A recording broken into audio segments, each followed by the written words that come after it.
ያድነን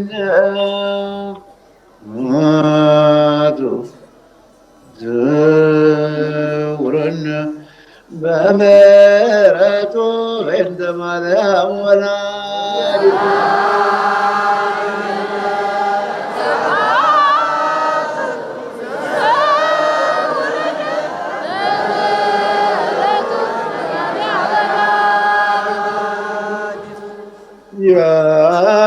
ያድነን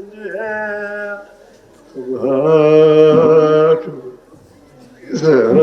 ዘውረነ በምሕረቱ በእንተ ማርያም ወላዲቱ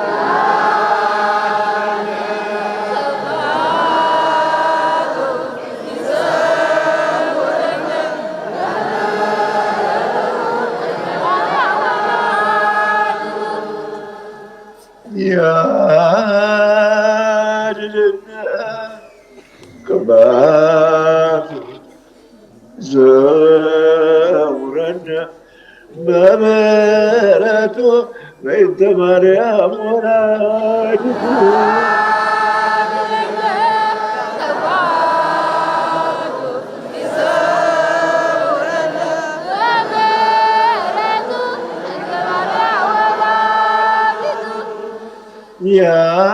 ያድነን ቅባቱ ዘውረነ በምሕረቱ በእንተ ማርያም ወላዲቱ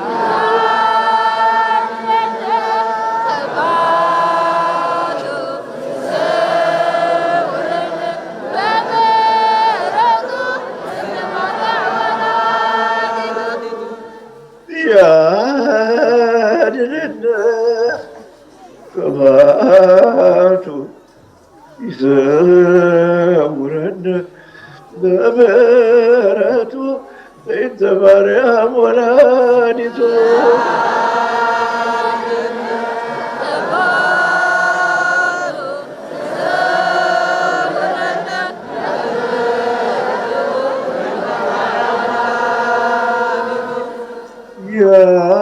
ያድነን ቅባቱ ይሰውረን በምሕረቱ በእንተ ማርያም ወላዲቱ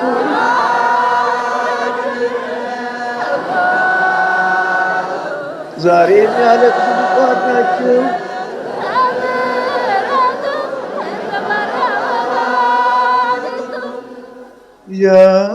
ያድነን ቅባቱ ይሰውረን በምሕረቱ በእንተ ማርያም ወላዲቱ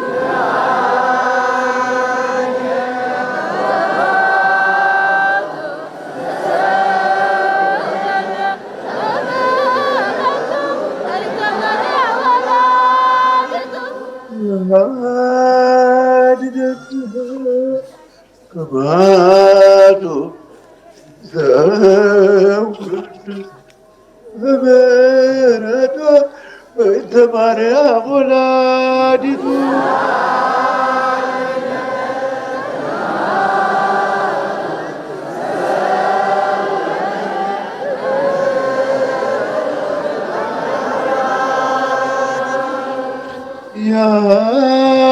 ያድነን ቅባቱ ዘውረን በምሕረቱ በእንተ ማርያም ወላዲቱ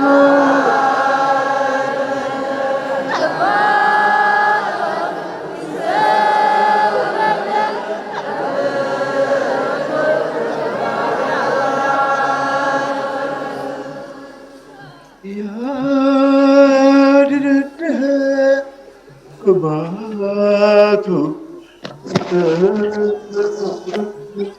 በምሕረቱ በእንተ ማርያም ወላዲቱ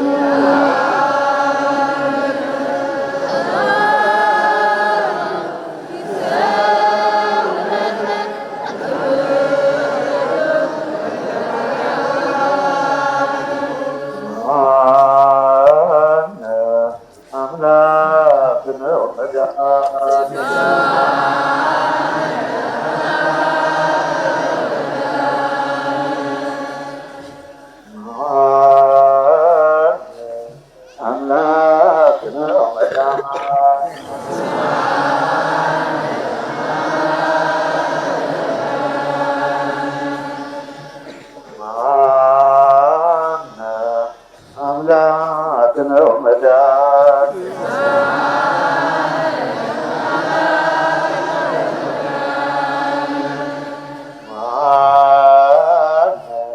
አምላክ ነው መዳን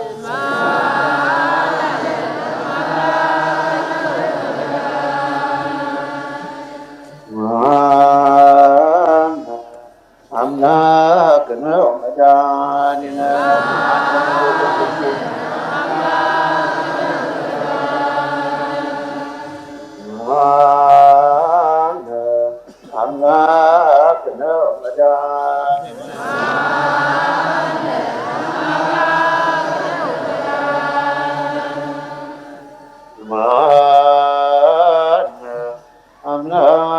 አምላክ ነው መድኃኒነ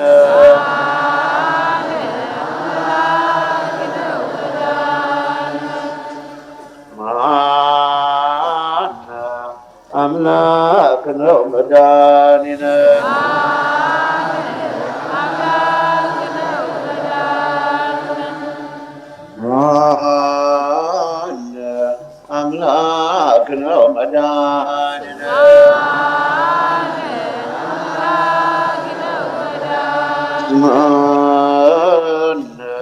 አምላክ ነው መድኃኒነ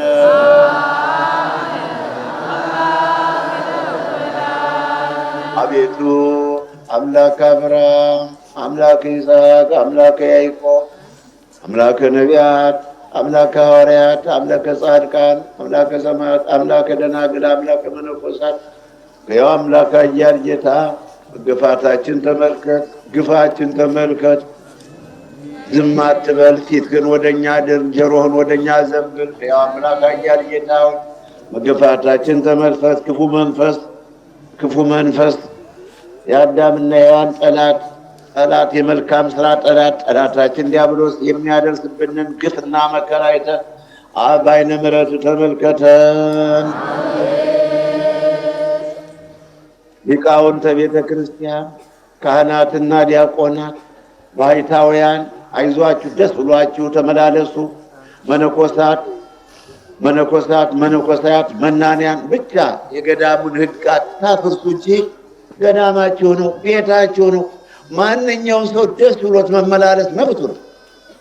በሱ ውስጥ አለቃችን ፈጣሪያችን መድኃኔዓለም አለቃችን ቅዱስ ገብርኤል፣ እኛ ሁላችን አገልጋዮችን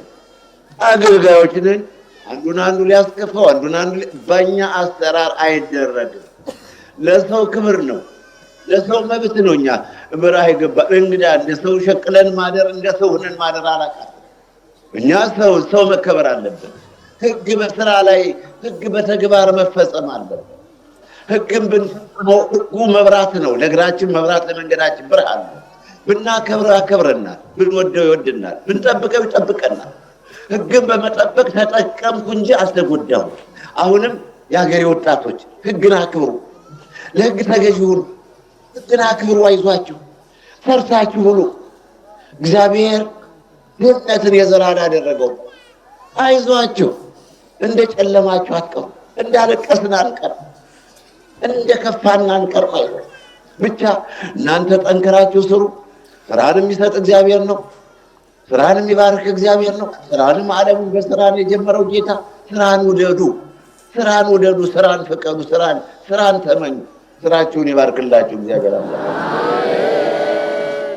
ሽማግሌዎች፣ ባልቴቶች ሽምግልናችሁን በጽድቅ ያድስልን። ጎልማሳዎችና ወጣቶች ሀብታችሁ፣ ቤታችሁ ይባረክ፣ ዘራችሁ ይባረክ። እንዲሁም ደግሞ ቅድም እንዳልኩት እኔ ትኩረቴ በእቅፍና በጀርባ አላችሁ። ይህ መከራ የምናየው እኮ እናንተ ናችሁ ተፈች፣ እናንተ ናችሁ ተረካሽ። ሕፃናት ትሰማኛለህ? በጀርባ ሆነ ትሰማኛለህ? ገና የሚወለዱት ሕፃናት፣ ገና የሚወለዱት እናቶች፣ እህቶች ገና ከማህፀን ያሉ ገና የሚወለዱት። ይህ ሁሉ ታዲያ ሁልጊዜ ሙቱ የምንባልበት በልቶ ካጃን ጓጅ ገቦን መከራ የምንቀበልበት እኮ ጥለነው ልናልፍ ነው። ጥለን ደግሞ አፍሰነው ደፍተነው አይደለም። ትውልድ ተረክቦ ለትውልድ እንዲያስተላልፍ ነው። ለትውልድ የሀገር ሀብት ነው። እኔ የምደክምበት የሀገር ሀብት ነው። የህዝብ ሀብት ነው እኮ። አሁንም የምንሰራው ሁላችን ነን፣ የምንጠቀምበትም ሁላችን ነን። በኋላም ደግሞ የሚተካው ትውልድ ነው የሚከበረው የሚያሸጋግረው። እግዚአብሔር ይባርካችሁ ወገኖች። ሕፃናቶች እግዚአብሔር ያሳድጋችሁ። ሕፃናቶች በምግባር በሃይማኖት በፍቅር በሰላም ያሳድጋችሁ። ሕፃናቶች የሰው ፍቅር የሀገር ፍቅር የህዝብ ፍቅር ይደርባችሁ። ሕፃናቶች የእናት አባት የወላጅ የእህት የወንድም የሰው ፍቅር በጥቅሉ ሰው ለሆነ ሁሉ ክብር የምትሰጡ አክብራችሁ የምትከበሩ ለመሆን ያብቃችሁ። ሀገራችን ኢትዮጵያን ይጠብቅልን። ሀገራችን ኢትዮጵያ ሰላም ያርግልን። ሁሉም ነገር በሰላም ነው። ሰላም ከሌለ ስራ ገብቶ መውጣትም ተኝቶ መነሳትም የለም። ትኩረት ወገኖችን ሰላምን ለሰላም ነው ማልቀስ። እናቴ ወይም አባቴ ሞተውብኝ አይደለም ማለት ሰው ሰላም ፍለጋ። እውነት ጠፍቶ ነው። አንድ ሰው ሲሞት ይለቀሳል። እውነት ሲጠፋስ አይለቀስም። አንድ ሰው ሲሞት ይለቀሳል። ፍቅር ሲጠፋስ አይለቀስም። ስለ ፍቅር አናለቅስ። አሁን ፍቅር አለ፣ አሁን እውነት የሚባል አለ። ስለዚህ ማልቀስ አለብን። እንባችን ወደ ሰማይ አምላክ እንርጨው። ልክ ነው። ሰው ሲሞት ይለቀሳል። ህግ ነው፣ ስርዓት ነውና እኔ እየተቃወምኩ አይደለም። አንዱን ነቅዬ አንዱን ለመትከል ሳይሆን እነሆ እንደ ሰው ሲሞት እንደሚለቀሰው ፍቅር ሲጠፋ እውነት ሲጠፋ አሉባልታ፣ ሽንገላ፣ ማታለል፣ አስመስሎ ማደር፣ በወንጌል መነገድ ከእንዲህ አይነት ማት ይጸውረን ጌታለ። አባታችን ሆይ በሰማያት የምትኖር መንግሥትህ ትምጣ፣ ፈቃድህ በሰማይ እንደሆነች እንዲሁም በምድር ትሁን። የዕለት እንጀራችንን ስጠን ዛሬ፣ በደላችንን እኛም የበደሉንን ይቅር እንደምንል፣ አቤቱ ወደ ፈተና አታግባን ከሁሉ አድነን እንጂ መንግሥት ያንተ ናትና፣ ኃይል፣ ክብር፣ ምስጋና ለዘላለሙ። እመቤታችን ቅድስት ድንግል ማርያም ሆይ መልአኩ ቅዱስ ገብርኤል ሰላም እልሻለሁ፣ በሐሳብሽ በሥጋሽም ድንግል ነሽ። አሸናፊ እግዚአብሔር እናት ሆይ ሰላምታ ላንቺ ይገባሻል። ሴቶች ሁሉ ተለይተሽ አንቺ የተባረክሽ ነሽ።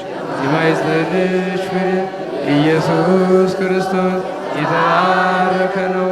ጸጋን የተመላ ቅድስት ሆይ ደስ ጸጋን የተመላ ክብርት ሆይ ደስ ጸጋን የተመላ ልዕልት ሆይ ደስ እግዚአብሔር ከአንቺ ጋር ነውና ተወደደ ጌታችን መድኃኒታችን ኢየሱስ ክርስቶስ ይቅርታና ምሕረትን ለምኝልን ጌታችን ያስተሰርይልን ለዘላለሙ አሜን። ሰላም ለኪ እንበል። የእናት ልመና ፊት አያስመልስ አንገት አያስቀልስም። ድንግል ሆይ አማልጅን እንበላለን እንባችን እያፈሰስን። ይህን ጊዜ እኮ በመንገድ ያሉ አሉ ማዕበል በሞትና በሕይወት መካከል የሚጓዙ ሞልተዋል።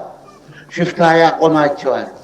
እንደገና ደግሞ በጊንጥና በእባብ በዓለም ዙሪያ ለአንድ ሀገር ብቻ ሰው በዓለም ዙሪያ የስደት ዘመን ነው ወገኖች። የሞላለት ሀብቱን ጥሎ እየተሰደደ ነው። በማዕበል በባህር እየቀረ ነው። በሌላውም ባለመግባባት ጦርነቱ፣ ረሃቡ፣ እናት አባት ፍቅር፣ የልጅ የቤተሰብ ፍቅር መጥፋት፣ ይህ ሁሉ ሰው ተመርሯል፣ ጨንቆታል። ስለዚህ ድንግል ሆይ አማልጅን፣ ከልጅሽ ከወዳጅሽ አማልጅን እንበላለን። እመቤታችን ውሻው እያለከለከ ሴት በወርቅ ጫማዋን ያጠጣችው። ይኸው ጻድቅ ሰው ለእንስሳቱም ይራራል ተብሏል። ምሳሌ ምዕራፍ 12 ቁጥር 10 ላይ ድንግልም በወርቅ ጫማዋን ያጠጣችው እኛንም ጭንቀታችን አይታ ከልጇ ከወዳጇ ከመድኃኔዓለም ከኢየሱስ ክርስቶስ እንድታማልደን ሰላም ለኪን ሰላም ላንቺ ይሁን እያልን እንሰግድልሻለን። እናታችን ማርያምን ማልድሻለን። ከአዳኝ አውሬ ከክፉ ሰው ከወጊ ከነጊ ከቀማኛ ከተንኮለኛ ከመልጦ ታች ከአድጉሃች ከወዳጅ ጠላት ከዘመድ ምቀኛ ትጠብቂን ዘንድ ተማጽነንብሻል። ከቀትር ጋኔን ከሌሊት ሰይጣን ትጠብቂን ዘንድ ተማጽነንብሻል። ስለ እናትሽ ስለ ሐና ብለሽ፣ ስለ አባትሽ ስለ ኢያቄም ብለሽ፣ ስለ ልጅሽ ስለ መድኃኔዓለም ብለሽ ድንግል ማህበራችን፣ ገዳማችን፣ ሀገራችን፣ ህዝባችን ባርኪ። አምላክን በድንግልና የወለደች የእመቤታችን የማርያም ጸሎት ማርያም አለች፣ ነፍሴ እግዚአብሔርን ታከብረዋለች፣ መንፈሴም በጌቴና በአምላኬ ደስ ይላታል፣ አገልጋዩን ትሕትና ተመልክቷልና። እነሆ ከዛሬ ጀምሮ ትውልድ ሁሉ ብፅዕት ይሉኛል፣ ታላቅ ኃይል አድርጓልና፣ ስሙም ቅዱስ ነው። ይቅርታውም ለሚፈሩ ሰዎች ለልጅ ልጅ ይኖራል። ኃይልህን በክንዱ አደረገ፣ በልባቸው ሀሳብ የሚታበዩ ትዕቢተኞችን አዋረዳቸው። ኃያላንንም ከዙፋናቸው ገለባበጣቸው። የተዋረዱ የተራቡ ትሑታንን ከፍ ከፍ አደረገ፣ የተራቡትን በመልካም ነገር አጠገባቸው። ስርዓተ አልባ ሕገ ወጥ የሆኑ አጭበርባሪ አታላይ በልቶ ካዲያን ጓ የሆኑ አጭበርብረው ሳይሰሩ የከበሩ ሀብታሞችን ባዶ እጃቸውን ሰደዳቸው። ምሕረቱ ትዝ እያለው ለአባቶቻችን ለአብርሃምና ለዘሩ የገባውን ቃል ኪዳን አስቧልና ብላቴናው እስራኤልን በረከት ተቀበለው። ለአብርሃም ለይስሐቅ ለያዕቆብ ለነቢያት ለሐዋርያት ለጻድቃን ለሰማዕታት ለደናግል ለመነኮሳት የተለመነ አምላክ ይለመን። ለአባ ሕርያቆስ ለቅዱስ ኤፍሬም ለአባ ዘየድንግል ለአባ ዘጊዮርጊስ የተለመነች ርኅርኅተ ልቡና ሰዓሊተ ምሕረት አቁራሪተ መዓት እመቤታችን ትለመን። ትዳር ለሌላችሁ ትዳር መልካም ትዳር የተባረከ የተቀደሰ ትዳር ይስጣችሁ። ልጅ ለሌላችሁ ልጆቻችሁ የተባረኩ ልጆችን ይስጣችሁ። መንታ ለምትፈልጉ መንታ ወንድ ወይም ሴት ብትሉ እንዳሰባችሁ የልባችሁን መሻት ይፈጽምላችሁ። ለተማሪዎች እውቀት፣ ለበሬዎች ብርታት፣ ለላሞች ወተት፣ ለሀገራችን ሰላምና በረከትን ያድለን። ነፍሳተ ሙታንን ከሲኦል ያሉ ነፍሳተ ሙታንን ነፍሳቸውን ይማርልን። የታሰሩትን ያስፈታልን፣ የተጣሉትን ያስታርቅልን። ጌታ ሆይ ስለ እናትህ ስለ ድንግል ብለህ መዓቱን አርቅልና ምሕረቱን አውርድልና በዓይነ ምሕረት በቸርነት ተመልከተ። አምላካችን ሆይ ሌላ ተስፋ የለንም። ወደ ቀኝ ብናይ ወደ ግራም ብንመለስ ወደፊትም ብንል ወደ ኋላ ወይም ወደ ኋላ ብንል ወደፊት አላንተ የለንም። አምላካችን እውነተኛ ፈራጅ የሰው ፊት አይተን ማታዳላ ድሃና ሀብታምን ማትል አምላካችን ሆይ ግፋችን ተመልከት፣ መገፋታችን እይለን። በውስጥም በውጭም በሩቅም በቅርብም አቤትም ከዳሪ መገፋታችን ተመልከትና አቤቱ ጌታ ሆይ ፍረድልን። ነጋዴዎች ወረታችሁ የተባረከ ይሁን። ገበሬዎች ምርታችሁ ይስፋ ይትረፍረፍ። ደመወዝተኞች ደመወዛችሁን ይባርክላችሁ። ሽማግሌና ባልቴቶች ሽምግልናችሁን በጽድቅ ያድስልን። ጎልማሶችና ወጣቶች የጉልምስና ወራት ቤታችሁ ሀብታችሁ የጨበጣችሁት የረገጣችሁት ሁሉ የተባረከ ይሁን። ሕፃናቶች በምግባር በሃይማኖት በፍቅር በሰላም በበጎ ምግባር ያሳድጋችሁ። በእንባችሁ እኛንም አዲስ ምዕራፍ ከፍተን ደግሞ ስራ ለመስራት ተሰደን በስደት ያለነውን እኛንም በሰላም በቸር ይመልሰን። በእንባችሁ በጸሎታችሁ በፍቅራችሁ በሰላም በቸር ይመልሰን። እግዚአብሔር ፍቅር ነው፣ ፍቅር እግዚአብሔር ነው። የፍቅርን እንባ የፍቅርን ጸሎት ይወዳልና ጌታ እንባችሁን አይቶ ያለንበት ስራ ተከናውኖልን ያለንበት ስራ ተፈጽሞ ስራችን ተከናውኖ ለስራችንም ሰው ተክተን በሰላም በቸር ይመልሰን። እናንተንም በሰላም በቸር ያቆየን። ወንቅ እሸት በእኔና በእናንተ እውነቱን ውሸት ነው እሱን የመሰለ ሊናገሩት ቃላት የሚያጠር በእውነት ጨርሽ እናገረዋለሁ የሚል ጥበበኛ እንኳ ስለ ወንቅ እሸት፣ ነገር ግን ይሄን እውነታውን ትተው ስሙን ለማጥፋት በቅናት መንፈስ በቅናት በለጠን በለጠን ሌላ ትርጓሜ የለውም። በለጠን ወይም ደግሞ ለምን ተወለዳችሁ ለምን ተፈጠራችሁ እያለ ዲያብሎስ 7518 ዘመን አንድ ቁም ነገር ሳይሰራ አንድ በጎ ስራ ሳይኖረው ዘመኑን በከንቱ ያሳለፈ ሰይጣን አሁንም እስከ ጭፍሮቹ በእኛ ላይ በግፍ የሚነሳውን ጠላታችን ሰይጣንን ወደ ጥልቁ ይጣልልን። ከሰይጣን ማሰሪያ የተፈታን ነፃ የወጣን ያርገን። ጠላታችን ሰይጣንን ያርቅልን። በተሰጠን እድል አሁን ደግሞ ስራ ስጦታ ነው። ስራ ስጦታችን ነው። ምንም እንዲያው ስራ ስጦታችን ነው። እንጀምረዋለን፣ እንፈጽመዋለን። መጀመር የምንጀምር ደግሞ በእግዚአብሔር ትእዛዝ ነው። በእግዚአብሔር ትእዛዝ ነው። ሰው እንደፈለገ ወይም ደግሞ ለሰው ለገሌ እኔ እግዚአብሔርን ስራ ነው የምሰራው። የሰጠኝም እግዚአብሔር ነው። የሾመኝም ይህን ክብር ያደለኝም እግዚአብሔር ነው። የምሰራውም ደግሞ ለእግዚአብሔር ነው። ለማንም ለምንም አይደለም።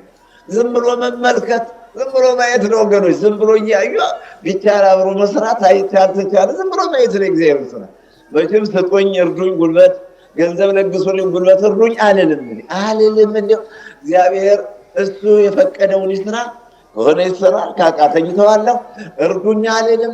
ቃጭል አላቃጭልም፣ ብር አልለምንም። ጉልበት እርዱኝ ብዬ አላስቸግራችሁም። እግዚአብሔር ከፈቀደላቸው ሰዎች ጋር እሰራለሁ። የስራ ፈቃድ አለን ከጌታ እግዚአብሔር። ስራ እንድንሰራ ፈቅዶልናል። አሁንም ቀሪ ጊዜያችን የበለጠ ስራ ለመስራት ያብቃል። ለምትሄዱ ሁሉ መንገዳችሁን ሰላም አድርጎ በየቤታችሁ ሰላም ይቆያችሁ። ማሳው ተባረከ፣ ጎታው ሞላ፣ ሞሰቡ የሰላም እንጀራ ሆነ፣ ቤተሰቦች ፍቅር ሆነ። እንደው ሰላም ወረደ፣ ፍቅር ወረደ። ወንቅሸት ቅዱስ ገብርኤልን ተሳልመን መጠን ሰላም አብሳሪው ሰላም አበሰረ። መላእክትን ያረጋጋ መልአክ አረጋጋን፣ ሰላምን ሰጠን ለማለት ያብቃችሁ። አባታችን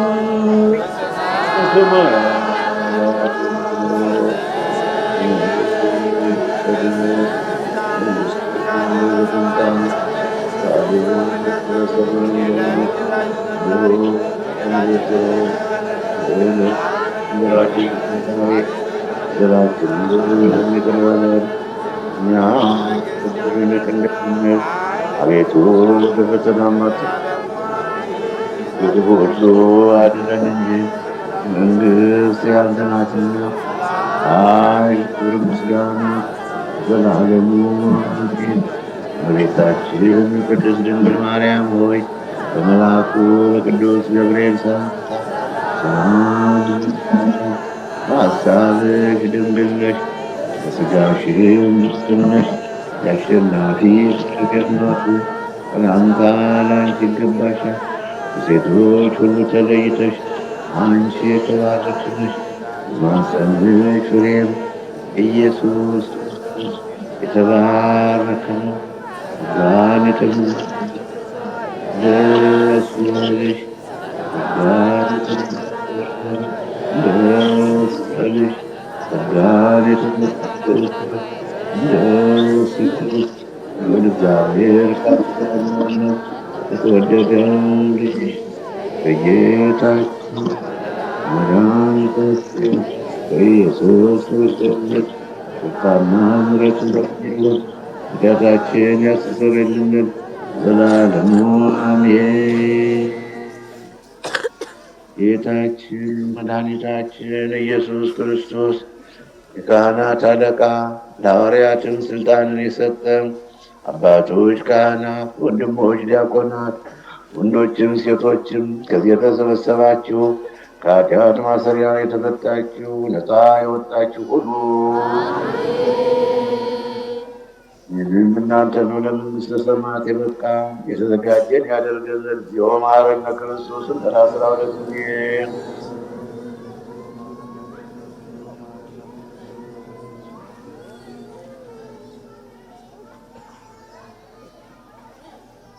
ከማዊን ትግዝነ ማርያም መሐረነ ክርስቶስን 12 ጊዜ